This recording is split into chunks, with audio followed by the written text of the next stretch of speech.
Hello welcome back to my channel. എല്ലാവരും സുഖമായിട്ടിരിക്കാൻ ഞാൻ വിചാരിക്കുന്നു. ഞാനും ഇവിടെ സുഖമായിട്ടിരിക്കുന്നുണ്ട്. അങ്ങനെ ഞാൻ എൻ്റെ വീട്ടിലെത്തിയിട്ടുണ്ട് കേട്ടോ. വീടെത്തിയതും മുത്തശ്ശൻ്റെ ഒപ്പം ഇരുന്ന് കുറച്ച് നേരം വിശേഷങ്ങളൊക്കെ പറഞ്ഞിരുന്നു. ഓണത്തിന് വന്നേ പിന്നെ മുത്തശ്ശൻ ഇപ്പോഴാണ് ഏട്ടനെ കാണുന്നത്. അതുകൊണ്ട് തന്നെ അവർക്ക് ഒരുപാട് കാര്യങ്ങൾ സംസാരിക്കാനുണ്ടായിരുന്നു. ഞാനൊന്ന് ഫ്രഷായി വന്നപ്പോഴേക്കും അമ്മ ഓരോരോ സാധനങ്ങളായിട്ട് കഴിക്കാൻ തരാൻ തുടങ്ങി. ഇത് കൊഴുക്കട്ടയാണ്, തേങ്ങയും പഞ്ചസാരയൊക്കെ ഇട്ടത്. പഞ്ചസാരയ്ക്ക് പകരം ശർക്കര ഇടുന്നതും ഉണ്ടാക്കാറുണ്ട്. അതാണ് എനിക്ക് കൂടുതൽ ഇഷ്ടം. നൂൽപുട്ടും പത്തിരി ഉണ്ടാക്കണ ദിവസം മാവ് ബാക്കി വരുമ്പോഴാണ് അമ്മ ഇങ്ങനെ ഉണ്ടാക്കാറുള്ളത് കേട്ടോ. കൊഴുക്കട്ട തിന്ന് തീർക്കും മുമ്പേ അമ്മമ്മ പൈനാപ്പിൾ ഉപ്പും മുളകൊക്കെ ഇട്ടിട്ട് തന്നു. തിന്ന പാത്രം കൊണ്ടുവയ്ക്കാനായിട്ട് അടുക്കളയിൽ പോയപ്പോഴാണ് എൻ്റെ അനിയത്തിക്ക് വേണ്ടിയിട്ട് ലിപ് ബാം ഉണ്ടാക്കിയത് ഞാൻ കണ്ടത്. ഷൊർണൂരിൽ നിന്ന് അച്ഛൻ വരുന്നുണ്ട് എന്ന് പറഞ്ഞപ്പോൾ വീടെത്താനായ ഏകദേശ സമയം നോക്കിയിട്ട് ഞാൻ പുറത്തേക്ക് ഇരുന്നിട്ടുണ്ടായിരുന്നു. ഈ സ്റ്റാർ ഇവിടെ സ്ഥിരമായിട്ടുള്ളതാണ് കേട്ടോ.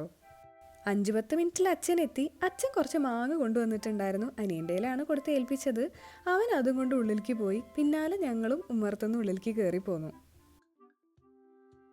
അമ്മമ്മയുടെയും മുത്തശ്ശൻ്റെയും സീരിയൽ കാണുന്ന ടൈം ആയതുകൊണ്ട് എല്ലാവരും അത് കാണുമായിരുന്നു. പണ്ട് സമ്മർ വെക്കേഷൻ വരുമ്പോൾ ഞാനും എൻ്റെ മേമയുടെ മോനും അമ്മമ്മയുടെ ഒപ്പം ഇരുന്നിട്ട് സീരിയൽ കാണാറുണ്ടായിരുന്നു. അന്നതൊക്കെ ഒരു രസമായിരുന്നു. ഇപ്പം അത് കണ്ടപ്പോൾ പെട്ടെന്ന് എനിക്ക് പണ്ടത്തെ നല്ല മെമ്മറീസൊക്കെ ഓർമ്മ വന്നു. അച്ഛന് സീരിയലൊന്നും ഇഷ്ടമല്ല. അതുകൊണ്ട് ഇടയിൽ കൂടെ ഞാൻ കുറച്ച് ഫോട്ടോസും വീഡിയോസും കാണിച്ചു കൊടുക്കായിരുന്നു അച്ഛന്.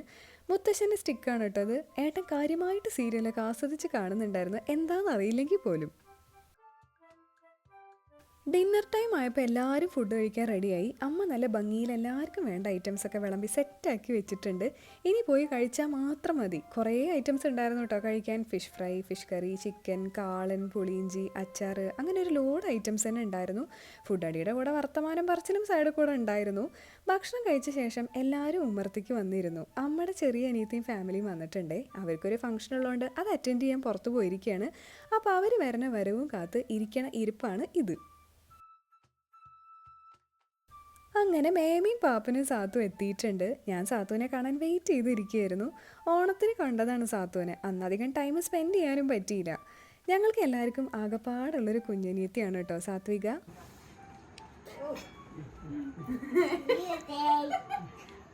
ഞാൻ ടേക്ക് ചെയ്തതാണ്.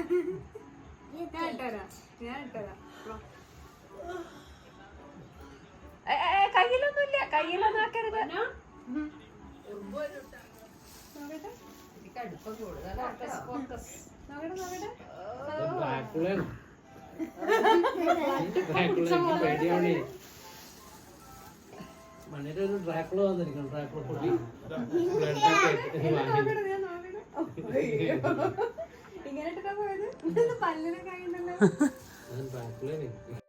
ബീട്രൂട്ട് കൊണ്ട് ഉണ്ടാക്കിയ ഈ ലിപ് ബാം എൻ്റെ ചുണ്ടിൽ അവള് വാരി പൊത്തിയിട്ടുണ്ടായിരുന്നു കേട്ടോ.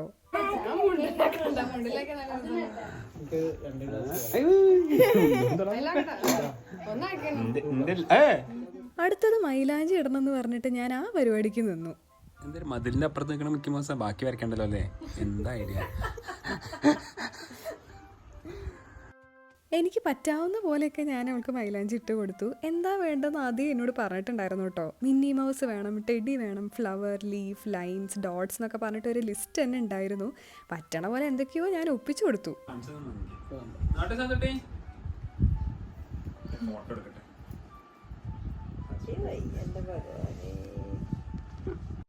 സാത്തുവിൻ്റെ കയ്യിൽ മൈലാഞ്ചി ഇട്ട ശേഷം പിന്നെ അവൾ എല്ലാവരുടെയും പിന്നാലെ നടക്കുമായിരുന്നു മൈലാഞ്ചി ഇടാനായിട്ട്. ഞങ്ങളെല്ലാവരും മുങ്ങി. ആകെ മേമ മാത്രമേ കൈ കൊടുത്തുള്ളൂ മൈലാഞ്ചി ഇടാൻ. മൈലാഞ്ചി ഒന്ന് ഉണങ്ങിക്കഴിഞ്ഞപ്പോൾ അതൊക്കെ കഴുകി കൊടുത്ത് പല്ലും തേപ്പിച്ച് എല്ലാവരും പോയി കിടന്നുറങ്ങി. നെക്സ്റ്റ് ഡേ മോർണിംഗ് ഞാൻ കുറച്ച് ലേറ്റായിട്ടാണ് എണീറ്റത്. നൈറ്റ് ബാംഗ്ലൂർക്ക് ട്രാവൽ ചെയ്യാനുള്ളതുകൊണ്ട് ഉറക്കക്ഷീണം വരാതിരിക്കാൻ ഞാൻ മാക്സിമം കിടന്നുറങ്ങി ഫ്രഷ് ആയിട്ടാണ് എണീറ്റത്. പിന്നെ എപ്പോഴത്തെയും പോലെ ചുറ്റോറും സർക്യൂട്ടിന് ഇറങ്ങി. പറമ്പിൽ കാടും പൊന്തൊക്കെ ഒന്ന് വെട്ടിക്കളഞ്ഞപ്പോൾ തന്നെ ഒരു വൃത്തി വെച്ച പോലെ എനിക്ക് തോന്നി. മുതുമുത്തച്ഛനായ ഇരുമ്പാമ്പിളിയൊക്കെ ഉണ്ട്. പറ്റിയ അതും കുറച്ച് പൊട്ടിച്ചുകൊണ്ട് പോകണം ബാംഗ്ലൂർക്ക്. അമ്മയുടെ പച്ചക്കറി തോട്ടത്തിൽ പൊട്ടിക്കാൻ പാകത്തിന് പച്ചമുളക് മാത്രമേ ഉണ്ടായിരുന്നുള്ളൂ. ഞാൻ എല്ലായിടത്തും ഒരു റൗണ്ട് അടിച്ച് വന്നപ്പോഴത്തേക്കും സാത്തു എണീറ്റിട്ടുണ്ട്. മേക്കപ്പ് ഇട്ട് കളിക്കാം എന്നുള്ളത് 37യുടെ ഒരു വീക്ക്നെസ് ആണ്. ഇപ്പം എന്നെ കിട്ടിയോണ്ട് എൻ്റെ മുഖത്താണ് കലാപരിപാടി.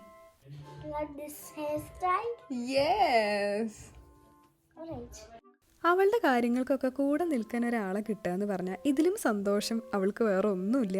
കുറച്ച് ലിപ്സ്റ്റിക്കും വാരി പൊത്തിയിട്ടുണ്ടായിരുന്നു കേട്ടോ. അതൊക്കെ കഴിഞ്ഞിട്ട് ഞാൻ പിന്നെ മെല്ലെ അവളെ ഫുഡ് കഴിപ്പിക്കാൻ കൊണ്ടുവന്നു. പൂച്ചയാണോ അധികം കഴിക്കണത്? സാത്തുവാണോ? അത് കുറച്ച് കഴിക്കുള്ളൂ. അയ്യാ ഈ പൂച്ചയുടെ പേരറിയോ സാത്തുന്? സാത്തു, ഇത് കീരിക്കുഞ്ഞു. ഈ പൂച്ചയുടെ പേരറിയോ? ഇത് കീരിക്കുഞ്ഞു. കീരിക്കുഞ്ഞു. കീരിക്കുഞ്ഞു. കീരിക്കുഞ്ഞു, ബ്ലാക്കി, വെള്ള കുഞ്ഞു. അയ്യോ, ഒരു ചുവന്ന കുഞ്ഞുണ്ടായിരുന്നു, അതിനെ കാണാനില്ല. അത് മരിച്ചു തോന്നുന്നു.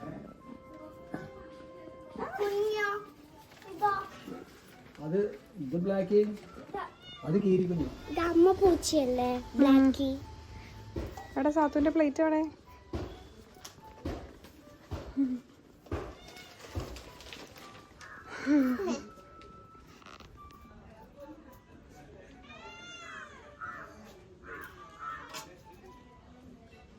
കുറച്ച് ചെറിയ ചെറിയ പീസ് ഇട്ട് കൊടുത്താൽ മതി.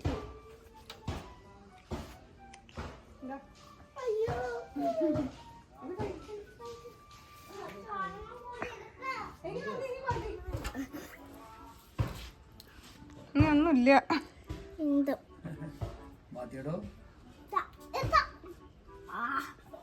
നിറഞ്ഞു, മുഖത്തൊന്നും വേണ്ട. ഫുഡ് അടി കഴിഞ്ഞ് മൈലാഞ്ചി ഇടണമെന്ന് പറഞ്ഞ് വാശി പിടിച്ചപ്പോൾ പിന്നെ ഞാൻ ഇട്ട് കൊടുത്തു കേട്ടോ. സാത്തു,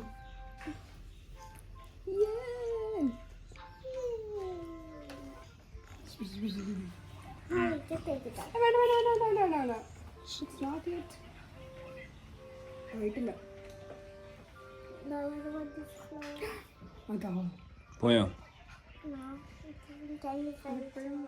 മൈലാഞ്ചി ഇടുക, കഴുകിക്കളയുക, പിന്നെ ഇടുക, കഴുകിക്കളയുക, ഇതന്നെയായിരുന്നു കുറച്ച് നേരത്തേക്ക് പരിപാടി. അതിൻ്റെ ഇടയിൽ കൂടെ അമ്മമ്മയുടെ പരിപാടിയും തുടങ്ങിയിട്ടുണ്ട്. എല്ലാവരെയും ഫുഡ് കഴിപ്പിക്കുക എന്നുള്ളത്. ബ്രേക്ക്ഫാസ്റ്റ് കഴിച്ച് അരമണിക്കൂർ ആയിട്ടുണ്ടായിരുന്നില്ല. അപ്പോഴേക്കും എല്ലാവർക്കും ഉണ്ണിയപ്പം കൊണ്ടുവന്നു.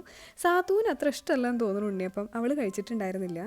പിന്നെ ഏട്ടനെ സോപ്പിട്ട് കയ്യിലൊരു ഡോട്ട് ഇടട്ടെ എന്നും പറഞ്ഞ് എന്തൊക്കെയോ പുള്ളിയും കുത്തും കോമയൊക്കെ ഇടുന്നുണ്ടായിരുന്നു. അങ്ങനെ ഇരിക്കുമ്പോഴാണ് മേമ സാത്തുന് ഹോംവർക്ക് ചെയ്യാനുണ്ടെന്ന് പറഞ്ഞത്. ഇവർ കൊച്ചിയിലാണ്. അപ്പോൾ ഇങ്ങോട്ട് വരുമ്പോൾ എല്ലാം ഏറ്റി പിടിച്ചിട്ടാണ് വന്നിട്ടുണ്ടായിരുന്നത്. ഈ യൂണിക്കോണിൻ്റെ പെന്ന് നല്ല ക്യൂട്ടായിട്ടുണ്ടല്ലേ. അവൾ യൂസ് ചെയ്യുന്ന പെൻസിലും എനിക്ക് നല്ല ഇഷ്ടമായി കേട്ടോ. സാത്തുനയിൽ യൂണിക്കോണിൻ്റെ കുറേ ഐറ്റംസ് ഞാൻ കണ്ടിട്ടുണ്ടായിരുന്നു.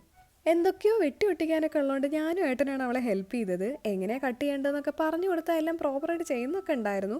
പക്ഷെ അവളുടെ കത്രിക അല്ലാത്തതുകൊണ്ട് അത്ര കംഫർട്ടബിൾ ആയിരുന്നില്ല. പിന്നെ ഏട്ടൻ്റെ അടുത്ത് വെട്ടിത്തരാൻ പറഞ്ഞ് ഏട്ടനെ കൊണ്ട് ചെയ്യിപ്പിച്ചായിരുന്നു ചിലതൊക്കെ. ലേശം പെർഫെക്ഷൻ്റെ ആളായതുകൊണ്ട് അവൾ ഏട്ടൻ്റെ കൂടെ നിന്നിട്ട് ഏട്ടൻ വെട്ടുന്നതൊക്കെ നോക്കി പെർഫെക്റ്റ് അല്ലേന്നൊക്കെ നോക്കുന്നുണ്ടായിരുന്നു. എനിക്ക് ഈ വരയ്ക്കലും വെട്ടലും ഒട്ടിക്കലൊക്കെ ഇഷ്ടമുള്ളൊരു പരിപാടിയാണ് കേട്ടോ. പണ്ട് ആർട്സ് ആൻഡ് ക്രാഫ്റ്റ്സ് റിലേറ്റഡ് ആയിട്ട് കുറേ കാര്യങ്ങളൊക്കെ ചെയ്തിരുന്നു. ഇപ്പം അങ്ങനെ ടൈം കിട്ടാറൊന്നുമില്ല. എങ്ങനെയെങ്കിലും ടൈം കണ്ടെത്തി അതൊക്കെ പൊടിയും തട്ടിയെടുക്കണം എന്ന് ആഗ്രഹമൊക്കെ ഉണ്ട്. അതുകൊണ്ട് തന്നെ സാത്തുവിന് വെട്ടി ഒട്ടിക്കാനൊക്കെ ഉണ്ടെന്ന് പറഞ്ഞപ്പോൾ എനിക്ക് നല്ല ഇൻട്രസ്റ്റ് ആയിരുന്നു കൂടെ ഇരിക്കാനും ഹെൽപ്പ് ചെയ്യാനൊക്കെ.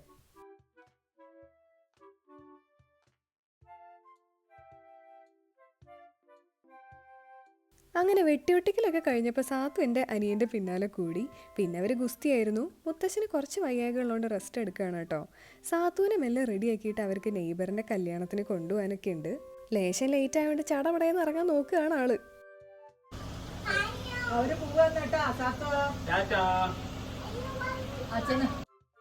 അവൾ പറയുന്ന പോലെ അവളുടെ ഇഷ്ടപ്പെട്ട ഹെയർ സ്റ്റൈല് മേക്കപ്പ് ഒക്കെ ഇട്ട് കൊടുത്തപ്പോഴേക്കും ഒരു സമയമായി. പിന്നെ എന്നെ കൊണ്ട് പറ്റുന്ന പോലെയൊക്കെ ചെയ്തു കൊടുത്തു.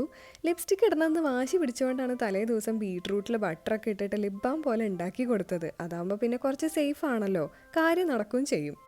ചെരുപ്പ് ഇട്ടത് അത്ര ശരിയായിട്ടുണ്ടായിരുന്നില്ല. അപ്പോൾ എൻ്റെ അനിയൻ ശരിയായിട്ട് ഇട്ട് കൊടുക്കുകയൊക്കെ ചെയ്തു. പിന്നെ ഞാൻ അവളുടെ കുറച്ച് ഫോട്ടോസും വീഡിയോസൊക്കെ എടുത്തു. എന്നിട്ട് അവരിറങ്ങി. അവർ പോയി കഴിഞ്ഞപ്പോൾ ഞാൻ ബാംഗ്ലൂർക്ക് കൊണ്ടുപോകാനുള്ള ബാക്കി ഐറ്റംസൊക്കെ റെഡിയാക്കിയിട്ടോ. മുരിങ്ങയിടലയും കറിവേപ്പിലയും ഒക്കെ പ്രോപ്പറായിട്ട് നേരെയാക്കി വെച്ചു. ലഞ്ച് ടൈം ആയപ്പോൾ ഫുഡും കഴിച്ചു. എനിക്ക് ഈ വാഴേൻ്റെ ഇലയിൽ കഴിക്കാൻ നല്ല ഇഷ്ടമാണ് കേട്ടോ. പൊതിച്ചോറാണെങ്കിൽ പറയും വേണ്ട, സൂപ്പർ ടേസ്റ്റ് ആയിരിക്കും അതിന്. ഫുഡ് അടി കഴിഞ്ഞ് കുറച്ച് കഴിഞ്ഞപ്പോഴത്തേക്കും കല്യാണത്തിന് പോയവരൊക്കെ തിരിച്ചെത്തി. സാത്തുവിന് കാല് വേദനിക്കുന്നുണ്ടെന്ന് പറഞ്ഞപ്പോൾ പാപ്പൻ കാലൊക്കെ ഒഴിഞ്ഞു കൊടുക്കുന്നുണ്ടായിരുന്നു. ഒപ്പം അവൾ കൊച്ചു ടി വി ആണെന്ന് തോന്നുന്നു, അതിലെന്തോ കാണുന്നുണ്ടായിരുന്നു.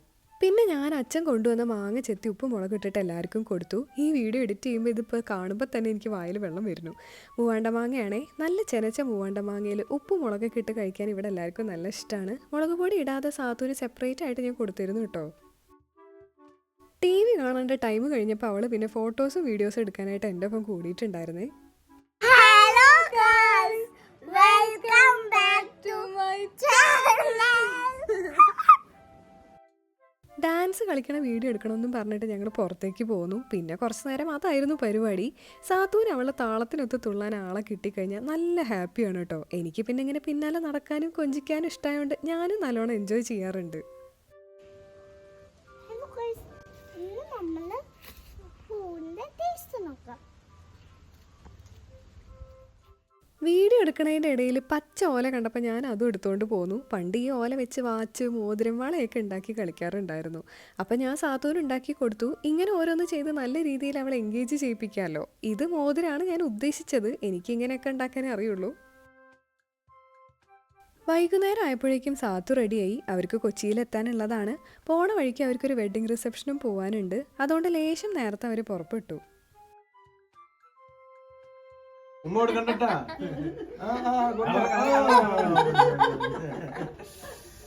അയ്യോ കളറൊക്കെ പോയി. അല്ല കഴുകിയ പോണ കാരണം പിന്നെ വിഷമിക്കാല്ല. സാത്തൂന് പോവാൻ നേരമായപ്പോഴേക്കും നല്ല വിഷമമായിട്ട് ഇരിക്കുകയാണ് കേട്ടോ. വളരെ കുറച്ച് ടൈം ഒരുമിച്ച് കിട്ടിയുള്ളൂ എന്നുണ്ടെങ്കിലും ഞങ്ങൾ മാക്സിമം എൻജോയ് ചെയ്തു. സമ്മർ വെക്കേഷന് ഞാൻ കൊച്ചിക്ക് വരാമെന്ന് വാക്കൊക്കെ കൊടുത്തിട്ടാണ് പോയത്. പോണതിൻ്റെ മുന്നേ എല്ലാവരെയും കെട്ടിപ്പിടിച്ച് ഉമ്മയും കൊടുത്തിട്ടാണ് പോയത്. അവർ പുറപ്പെട്ട് അപ്പം തന്നെ ഞാനും ഏട്ടന് റെഡിയാവാൻ പോയി. അയൽവാസിയുടെ ഹൗസ് വാമിങ്ങിൻ്റെ ഫുഡ് തന്നിട്ടുണ്ടായിരുന്നു. അതും കഴിച്ച് പെട്ടി പാക്ക് ചെയ്തിട്ട് ഞങ്ങളും ഇറങ്ങി. അനിയനും അച്ഛനും ആണ് കേട്ടോ ഞങ്ങളെ ഡ്രോപ്പ് ചെയ്യാൻ വന്നത്. ഞങ്ങൾ ട്രെയിൻ ടിക്കറ്റ് ബുക്ക് ചെയ്തത് കൺഫേം ആയില്ല. പിന്നെ ചെറിയ ഡൗട്ട് ഉണ്ടായിരുന്നുകൊണ്ട് ബസ് ടിക്കറ്റ് മുന്നേ എടുത്തു വെച്ചിട്ടുണ്ടായിരുന്നു. പാലക്കാട് നിന്നാണ് ബസ് ബാംഗ്ലൂർക്കുള്ളത്. അച്ഛനും അനിയനും ഞങ്ങളെ പെരിന്തൽമണ്ണ വരെ ആക്കി തന്നു. ഇനി അവിടുന്ന് KSRTC ബസ് സ്റ്റാൻഡിലൊക്കെ പോയി പാലക്കാടിലേക്കുള്ള ബസ് കയറണം. പാലക്കാട് എത്തിയപ്പോൾ അവിടുത്തെ കെയർ ബേക്കറിയിൽ നിന്ന് ഞാനൊരു ഫ്രൂട്ട് സലാഡ് കഴിച്ചു. കുറേ കാലമായിട്ടുണ്ടായിരുന്നു ഫ്രൂട്ട് സലാഡൊക്കെ കഴിച്ചിട്ട്. പിന്നെ ബസ്സിൻ്റെ ടൈം ആയപ്പോൾ ഞങ്ങൾ ചന്ദ്രനഗർ പോയി ബസ്സൊക്കെ കയറി. അപ്പോൾ ഇന്നത്തെ ഈ വീഡിയോ ഇഷ്ടമെങ്കിൽ ലൈക്ക് ചെയ്യുക, ഷെയർ ചെയ്യുക, സബ്സ്ക്രൈബ് ചെയ്യുക. പുതിയ വീഡിയോസായിട്ട് കാണാം. ബൈ.